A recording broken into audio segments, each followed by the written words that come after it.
Assalamu alaikum wa rahmatullahi ta'ala wa barakatuh. J'espère que vous allez bien. Dans cette vidéo, Inch'Allah, on va essayer de traiter l'exercice suivant. Donc, on a l'application en linéaire f qui part de r au carré vers r au carré et il associe à chaque couple x, y, le couple x moins y, x plus 2y. B et P' sont deux bases de r au carré. Donc, la première question, c'est de calculer la matrice K associée à l'application f dans la base B. Et donc, pour répondre à cette question, on a deux méthodes. Soit on va chercher les images par f des vecteurs de la base B et les exprimer dans la base B. Et donc on va prendre le premier vecteur de la base B, donc c'est 1, 2, et essayer de trouver son image.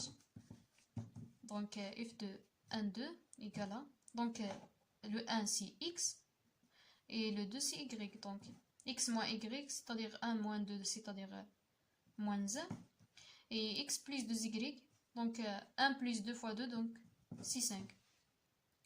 Et essayer de le décomposer dans la base B. Donc, on va prendre alpha et bêta 2 constantes, telles que f de 1, 2 égale à alpha fois 1, 2 plus bêta fois 1, 1, qui est égal à alpha plus bêta, 2 alpha plus bêta.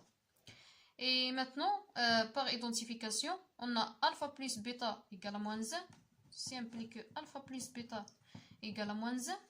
Et 2 alpha plus bêta égale à 5. Donc on va résoudre ce système-là. Il va nous conduire à trouver que alpha égale à 6 et bêta égale à moins 7. Et de même pour le vecteur 1, 1, on va chercher son image par l'application f. Donc égale à le x c'est 1 et le y c'est 1. Donc ici c'est 1 moins 1, donc c'est 0. Et pour x plus 2y, donc 1 plus 2 fois 1, donc c'est 3. Et de la même façon, on va trouver par identification que alpha plus bêta égale à 0 et 2 alpha plus bêta égale à 3. Ceci implique que alpha égale à 3 et bêta égale à moins 3. Donc on a obtenu que f de 1, 2 égale à alpha, donc c'est 6, multiplié par 1, 2, plus moins 7, multiplié par 1, 1. Et de même pour f de 1, 1, on a trouvé que c'est égal à 3 multiplié par 1, 2, plus moins 3 multiplié par 1, 1, par le vecteur 1, 1. Et comme ça, on trouve alors que l'expression de la matrice de f dans la base B qui est égale à K égale à 6 moins 7 3 moins 3. Maintenant on a appliqué la première méthode et pour la deuxième méthode c'est la formule de changement de base. Et alors qu'est-ce qu'on cherche? On cherche la matrice K associée à F dans la base B. Donc on va travailler avec la base B et avec une autre base. Donc on va choisir la base la plus simple, c'est-à-dire soit BC, la base canonique. Ici, deuxième méthode. Et ici, première méthode. J'ai oublié de l'écrire depuis le début. Donc canonique, la base canonique. La base canonique de R2 c'est 1, 0. Le couple BC égale à le couple 1, 0 et 0, 1. Et alors BC la base canonique de R2. On a la matrice associée à l'application F dans la base canonique.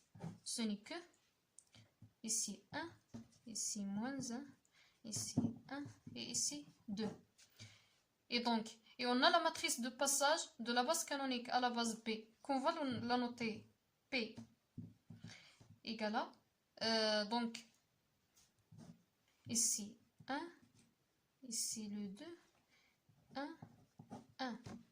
Et donc, on va calculer la matrice inverse de P, c'est-à-dire P moins 1. Et pour le faire, on va calculer d'abord le déterminant de P. Donc, Donc 1, 2, 1, 1. Qui est égal à 1 moins 2, c'est-à-dire moins 1. Après le déterminant de P, on va essayer de trouver la comatrice de P. Donc la comatrice de P, pour la première position, donc c'est 1. Comment on fait pour trouver le 1? Donc on va supprimer la première ligne de P, la première colonne de P.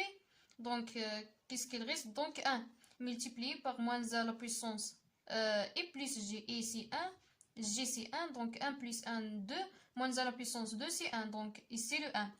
Et pour la deuxième composante, donc ici on va supprimer la première ligne, et la deuxième colonne, donc c'est 2, multiplié par moins a à la puissance i plus g, donc i c'est 1, g c'est 2, donc c'est 3, donc c'est moins 1, multiplié par 2, donc c'est moins 2. Et la même chose pour les autres, donc on va trouver moins 1 ici et 1 ici. Maintenant on va chercher le transposé de la comatrice de P. Donc c'est ici 1, ici c'est moins 2, et ici c'est moins 1, et finalement le 1. Comme ça on a trouvé la transposée de la comatrice de P, et alors P-1, ce n'est que 1 sur déterminant de P multiplié par transposé de la comatrice de P, qui est égal à 1 sur moins 1, donc c'est moins 1, moins la transposée de la comatrice, donc 1, moins 2, moins 1, 1, qui est égal à moins 1, 1, 2, moins 1. Et alors, finalement, par l'application de la formule de changement de base, on va trouver que K, qui est la matrice associée à l'application F dans la base B, ce n'est que P-1 multiplié par M, ici indice, multiplié par P. Donc c'est l'inverse de P multiplié par la matrice associée à l'application F dans la base canonique multiplié par P. Donc on va substituer P-1 par sa valeur. Donc P-1 c'est moins 1, 1, 2, moins 1 multiplié par c'est là, donc 1, moins 1, 1, 2 multiplié par la matrice P, donc c'est 1, 2, 1, 1. On va faire le produit de deux matrices. Les deux premières matrices, donc on va trouver que moins 1 fois 1 plus 1 fois 1, donc c'est 0. Moins 1 fois moins 1, c'est 1 plus 2, c'est 3. 2 moins 1, c'est 1. Et moins 2, donc c'est moins 4. Multiplié par 1, 2, 1, 1. Donc 0 plus 3 fois 2, donc c'est 6. 0 plus 3, donc 3. 1 moins 4 fois 2, donc moins 8, donc c'est moins 7. 1 moins 4, donc c'est moins 3. Et alors on va comparer pour vérifier est-ce que nos calculs sont corrects. Donc on a ici 6, 3, moins 7 et moins 3. Et donc on a finalement trouvé la matrice K de deux façons différentes. Et pour la suite de cet exercice, je vais essayer de la faire, Inch'Allah, dans la prochaine vidéo.